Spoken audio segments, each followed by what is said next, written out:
Look, I'm going to be honest with you about something that nobody else will say out loud.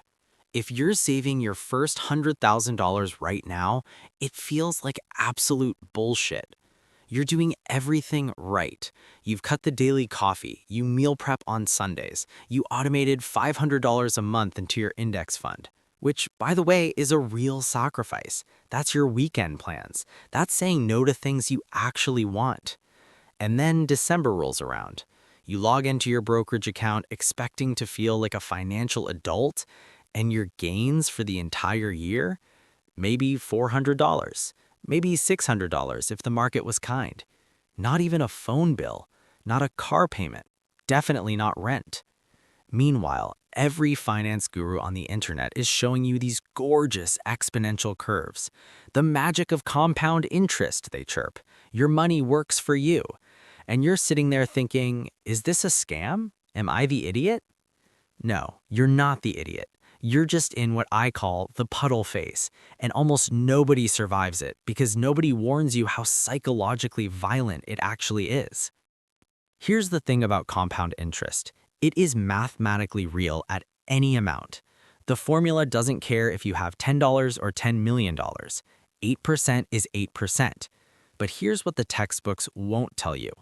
Below $100,000, compound interest is a psychological lie. Let me show you the math that makes you want to quit. You've got $10,000 saved. The market gives you a solid 8% return. Congrats, you just earned $66 a month. That's 2 mediocre dinners. That's less than your streaming subscriptions. Your money is working for you, but it's working a part-time job at a gas station. Now imagine you've crossed $100,000. Same 8% return, now you're earning $666 a month. That's a car payment, that's a grocery bill, that's rent in some places. That's the point where compound interest stops being a theory and becomes a force you can feel in your actual life. According to Investopedia, Charlie Munger, Warren Buffett's right-hand man, said it best. The first $100,000 is a bitch, but you gotta do it. And here's the brutal part. Below 100K, your labor is doing 95% of the work. You're the engine, you're the horse pulling the cart. Your capital is just there, tagging along, not pulling its weight. But after 100K, your money starts to develop its own personality, its own momentum. It's like you've been pushing a boulder uphill for years, and suddenly, the hill crests and gravity is on your side. The math was always working, but the feeling only arrives once the numbers get big enough to matter. The inversion of effort. Here's where it gets interesting and why the people who do make it to 100K often become millionaires. The second 100K takes about half as long as the first. You heard that right. If it took you 10 years to save your first 100,000, the second 100,000, maybe 5 years, maybe less. Why? Because now your money is finally doing real work. Think of it like this. For the first decade, you are Sisyphus. You're pushing that boulder up the mountain, and every time you check your balance, it feels like you've barely moved. The slope is brutal. The sun is hot. That boulder might roll backwards if you stop. But then you hit 100K and the hill flips. Now gravity is working with you. That same $500 monthly contribution, it's landing on a base that's already generating $600, $700, $800 a month on its own. You're not adding to zero anymore. You're adding to a machine that's humming. The research backs this up.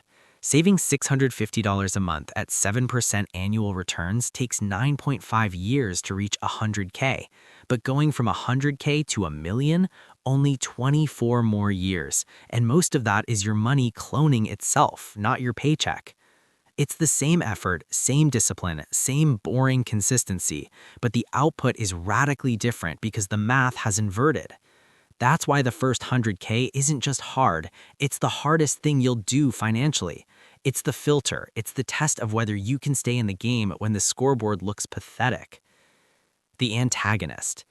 So why doesn't anyone tell you this up front? Because the people who benefit from your ignorance are the same people you trust for advice. Banks love you in the puddle phase. Why? Because when you have $8,000 in your savings account and an emergency hits, you don't have options. You need a loan, a credit card, a car payment plan. You're a customer, your revenue. But when you've got 100K liquid, you're not calling the bank, you're negotiating with them. You've got leverage, you're not desperate, you're dangerous. Same thing with your employer. If you're living paycheck to paycheck or even paycheck to small savings account, you've got golden handcuffs on. You can't leave, you can't risk the job. You need them more than they need you. But cross 100K and suddenly you've got a different kind of power. You can take a 3-month gap to find the right job. You can say no to a bad offer. You can negotiate your salary like you actually have options, because you do. The system is designed to keep you in the puddle phase because that's where you're profitable to everyone else. This isn't conspiracy theory stuff, it's just how incentives work. Nobody makes money when you have your own money. So what do? You survive. That's it. That's the strategy. Forget optimizing, forget advanced tax strategies and leveraged crypto plays and side hustles that scale. All that stuff matters after you've made it through the puddle phase. Right now, you have one singular mission. Don't quit when the math looks pathetic. Here's how you do it. 1. Automate everything. If you have to make the decision every month, you'll talk yourself out of it when life gets expensive. Set it and forget it. 2. Cut expenses like your future depends on it, because it does. This isn't about being cheap, it's about being ruthless with what doesn't matter so you can afford what does. You're not depriving yourself, you're buying your freedom in installments. 3. Track the number, not the feeling. Your balance will feel small for years. That's normal. The number doesn't care about your feelings. Just watch it go up. $11,000, $18,000, $27,000. Every dollar is a brick. You're building a house. It looks like a pile of bricks for a long time. 4. Understand you are in a different game than people at $250,000. Their strategies don't work for you yet. You're not behind, you're just early in the timeline. Most Americans never even reach $100,000 in savings. Only 14% do.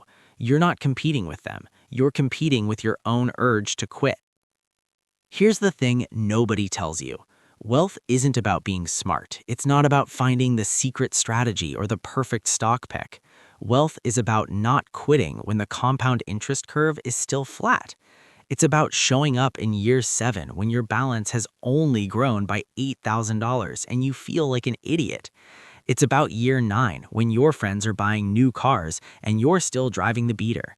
It's about the puddle phase, the part where you're filling a swimming pool with a garden hose and it looks like a leak that might evaporate in the sun.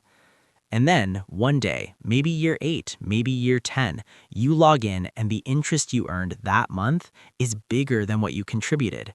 And that's the moment everything changes. That's the moment your money starts working harder than you do. That's the moment you realize you made it through. Now go survive the puddle phase. I'll see you on the other side.